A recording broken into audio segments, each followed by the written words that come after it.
why my heart belongs to VP Sara? It's because look at her, the simplicity that she carries. The prudence that she is showing to us. Grabe siya ka-benevolent. She might not be as pious as we would like to expect. Pero hindi naman pwedeng ako tamaan kag ika-religyoso, hindi naman dapat ka maging sa ka-politician because you cannot stay as, you know, as a religious when you are trying to govern a country. She is the woman, she is the president that we all need. She is a fighter, she is tenacious, she is magnanimous. Makita mo sa kanya ang strength and at the same time, makita mo ang iyang korason. She did not fucking lose the money. It was given to her first week of December and she needs to disperse everything before the year ends. It doesn't make sense that people are accusing her na siya si Miss Lustay, puro ka mo estupida. Hinungod sang diputa nga bilat sing Iloy nga Department of Budget and Management na ibigay kay VP Sara ang pera katapusan na ng taon. What fucking option did he have? She didn't have any option but to spend it in less than 3 weeks. And I could truly understand. Pero kaso ang iba ginagamit na lang na nga siya si Inday Lustay, mga estupida kamo. Nag-request sa bakit daw si VP Sara may 463 security bilatsing Iloy. Ang kontra mo yung diputa, gobyerno, ang upod mo sa politiko, presidente sa Pilipinas. May threat ang kabuhi mo sa mga rebelde, sa mga terorista, hindi ka mag-security guard 1 million. Kung ako si VP Sara, kulang na sa 463 nga security. Dapat yan 4,000. She is openly fighting for terrorism, anti-terrorism, and rebellious people. Ang mga rebelde, ang kontraya, ang iya nga ulo, di puta, ulot doon sa mga terorista. Hindi sa dapat, we're supposed, this is the reason why we're paying a lot of taxes. Mayo na lang na mabayad kami sa security, Sara. Kaysa naman bilat si Iloy, kami tuak tayo ang nagbabayad sa mga hotel. Kag sa mga ginaistaran ni Sandico sa Europe. While he is enjoying a lavish lifestyle in fucking Europe, tingnan nyo ang mga baha. Dagdagan pa sa alpot na si Claire. Oo, nagalutaw na tayo sa baha. Ngayon nakikita naman sa Davao. Bilatsing Iloy mo, ano ang ginsabo mo alpot? Wala nagabaha sa city sa Manila. Hindi nagalutaw bilatsing Iloy ang Batangas.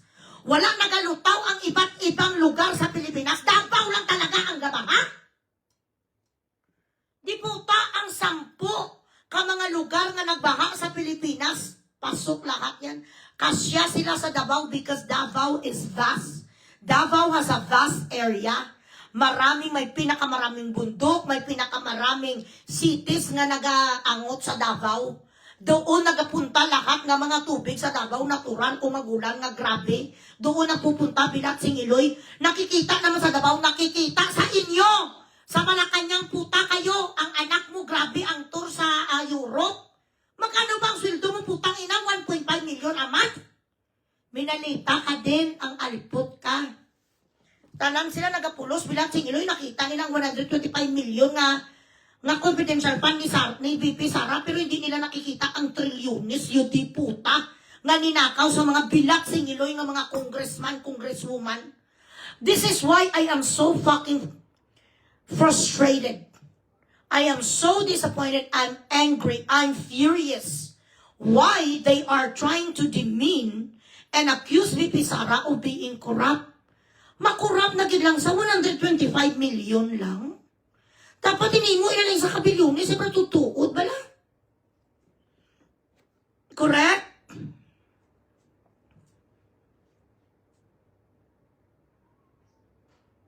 Correct?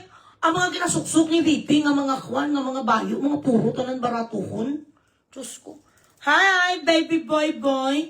Mayo po ko gani kahit papano. May mga kwan pa ko, may mga branded pa ko. Siyempre, dili ko ga-star, pero siya, she's very simple. Bilatsing Iloy. Na-excite siya sa mga delivery, yung mga parcel, yung mga Shein. That's how simple she is. Nakikita nyo naman. Kailangan pa bang sabihin, nakikita nyo naman. Wala man niya pulo sa aton mga pastars, di man.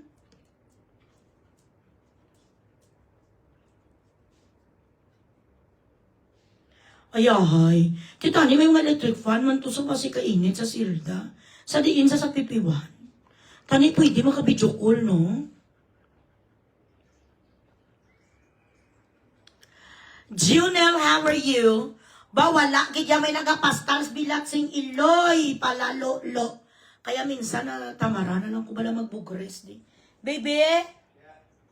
Okay, you're boiling again the thing? Okay. But it's on the medium burner, so it's not really boiling strong. It is going to take a while if you do that. Well, you're gonna forget if I don't. Oh, okay, but you're home now. No, I got 2 more rounds. Okay.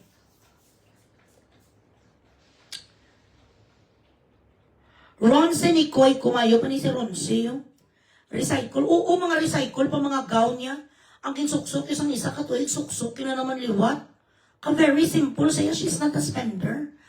At meron siyang rules talaga, bawal ang regalo sa kanya. Ang tinatanggap niya lang, stuffed toy kag flowers. Ang mga ginarigaluhan sa mga bunga-bunga ng mga supporters niya. Magpunta sa Europe, mga bagels, nga mga mamaling, ginabalik niya politely. She declines it gracefully.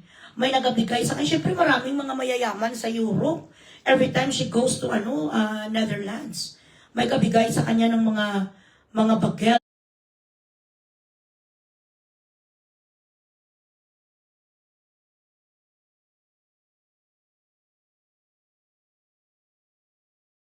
Hindi ko na lang, VP, bigay mo sa akin.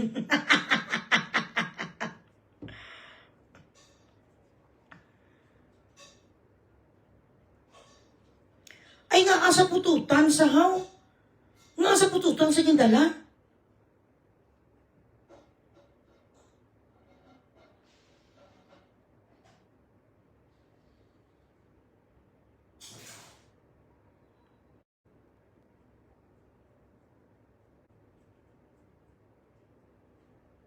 Naging pagkakamali ni Pipi Sara, ang hinayaan niya hinayaan niya ang putang bilat sing iloy nga bangag nga agawin sa kanyang presidential race. Nagbigay siya ng nag-giveaway siya, yun lang talaga. Kaya kung hindi siya nag-giveaway siya ngayon ng ating presidente, puta. Siya ginscam siya ginstoryahan sa kuris-kuris. You know what I mean? Share the live, guys. John Raven, thank you, Gidga. After 2 weeks, mabalik ko dito sa doktor ko, kasakit bala. Ano to gani? Ang tawag to, Lia, Joanna, nabudol kita tanan ni BBM. Kita tanan nabudol, kaluoy man kay VP.